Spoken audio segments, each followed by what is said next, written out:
What's poppin', SatAttack Squad? It's your boy SatAttack. Yeah, I see the title. We're gonna check out top 5 most dangerous weight cuts in UFC history. I was just watching DC interview on the Pivot, but like he was talking about he cut like 50-60 pounds type shit. He be walking around like 250, 260 and cut down like 205 type stuff. And I went back and just randomly this popped up on my main recommendation, so we're gonna check this out. Road to help a brother out, but hey, they be listening, bro. Like, bro, how the bro? Sometimes I be talking and I go on YouTube or Instagram or whatever, and that shit be just popping up. I be like, bro, they is listening, bro.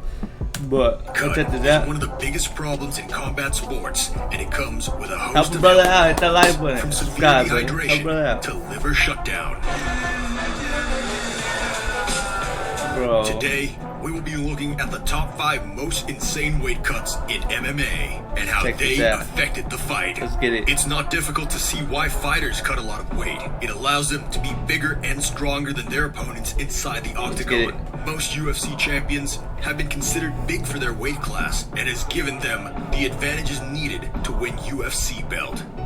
It's not always so simple, however, with many fighters being left depleted or even hospitalized as a result of I could just imagine, bro, because I've seen a couple behind the scenes UFC, like what UFC posts itself, and they be doing some wild stuff, just in their straight jackets, in a heater, whatever, doing jump rope, just chilling, bro. Like, dude, that shit is. I don't know how I would not be able to. Who you think had a more dangerous weight cut? Like, that is be sure to comment below.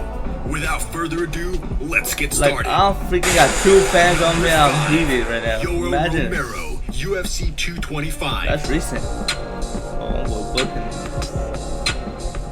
Yoel Romero, otherwise known as the Soldier of God, is the number 4 ranked contender in the middleweight division and is best known for ruthless knockout power and his 2 wars with former champion Robert Whittaker.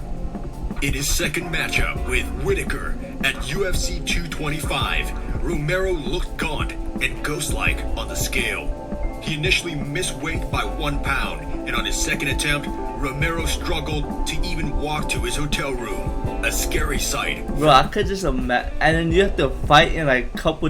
I did the next day. I forget how weight works. Like, you cut. You think you weigh in the day before. So he's drained right now. He gotta fight tomorrow night type stuff. So you gotta get that energy back. You gotta. All MMA fans. Romero also missed weight in his second attempt, coming in at 185.2 pounds. Damn. Just 0.2 pounds over the required weight. That's fucked, the bro. commission stepped in and prevented the severely depleted Romero from continuing the cut and stripping him of his chances to win the middleweight title. Yoel has expressed the desire to compete in the light heavyweight, and many fans agree that would be a good idea, as at the age of 42, the weight cut is only going to get harder. Number 4, Khabib Nurmagomedov, UFC 209. Look at that shit. Oh my god. It is no secret that UFC lightweight champion Khabib Nurmagomedov gets big outside the fight camp, with trainers, with training partners, mentioning that the Dagestani can get as big as 190 pounds. At UFC 209, Khabib was scheduled to take on Tony Ferguson in what has now become the most cursed matchup in MMA history.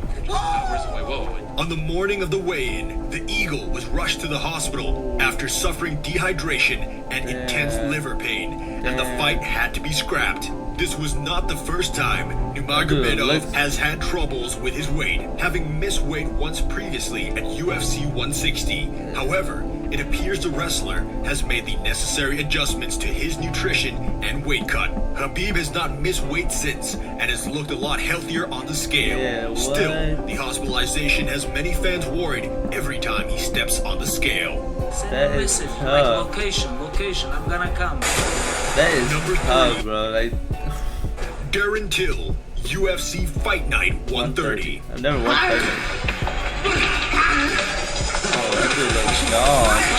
Darren Till is is a huge fighter. His coaches and teammates estimate when out of camp, he walks around at 210 pounds. A large out-of-camp weight for a middleweight fighter, let alone when he was competing at welterweight. It's no secret that the gorilla suffered his fair share of dangerous cuts on his way down to 170 pounds. But it was nowhere more apparent than during his fight at UFC Fight Night 130 against the dangerous karate striker Stephen Thompson.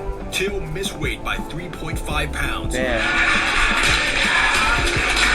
not before footage leaked of the Liverpool native going temporarily blind while trying to shed the pounds. The footage showed a miserable Till under piles of blankets to help sweat out the necessary water weight and was a graphic reminder of the insane nature of weight cuts. Bro, that is nuts, bro. Like, you know, the pain that the stuff that these dudes be going through just to get to the fight is wild in itself. Like, if you don't walk around the weight class that you're like about to fight in, like on a regular basis, bro, I feel like cutting like 5 to 10 pounds as that for them is probably easy. But like 30 pounds. Conor McGregor, UFC 194. That's nutty. Conor McGregor stormed his way up the featherweight rankings on his journey to winning his first world title.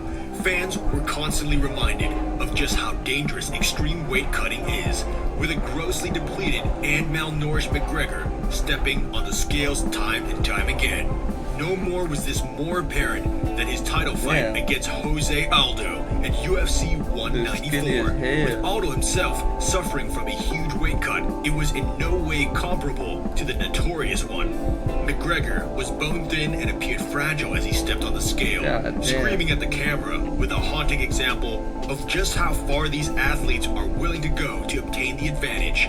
Looking back, it is an even crazier weight cut, knowing the success Conor has had at both lightweight and welterweight, with most fans agreeing that it would not be healthy for McGregor to return to 145. That dude did look skinny as If you like our videos, consider subscribing to our Instagram channel for daily motivation. Check them out. Put them in the description of the channel. Number 1, TJ Dillashaw, UFC Fight Night 143. God damn, what is this? At number 1, it is without a doubt TJ Dillashaw. My brother told me something about this the other day. I forgot exactly what he said, but he said he looked like an alien or something. UFC World Champion defended his belt against former rival Cody Garbrandt via TKO. He embraced the challenge of obtaining a second world title at flyweight against the newly crowned Henry Cejudo. Many experts and fans doubted TJ's chances of even making the required weight of 125, as Dillashaw was already shredded for making the required weight of 25. Look at his ass, it look fake. Oh my, look at his face. He looks skinny as hell. As Dillashaw was already shredded for all of his fights at bantamweight, but to the amazement of all, TJ was able to make 125 pounds, albeit looking like a man who had been marooned on an island for 2 months. My brother said he cheated. Despite making the weight, he's a cheater. It did not take Cejudo long to secure a controversial stoppage of Dillashaw in the first round of their bout. Many were in agreement that the insanely dangerous weight cut was to blame for TJ's performance, who didn't look anywhere near as sharp as he did in his spectacular previous fights at bantamweight. With Dillashaw announcing his return to bantamweight for his next fight, a wise decision to be sure. A lot of fans around the world are waiting for his return. Damn. And he a cheater, bro. Damn. They caught my boy cheating, bro. That's crazy. This video was uploaded 2 years ago, so there might have been a crazier cut recently, but if I enjoyed, bro, that was wild, bro. The fact that these boys be going through hell just to get to the fight that we don't get to see as viewers is wild to me, bro. But that's gonna do it for that. If you enjoyed that, subscribe and help a brother out, like I said. And we out.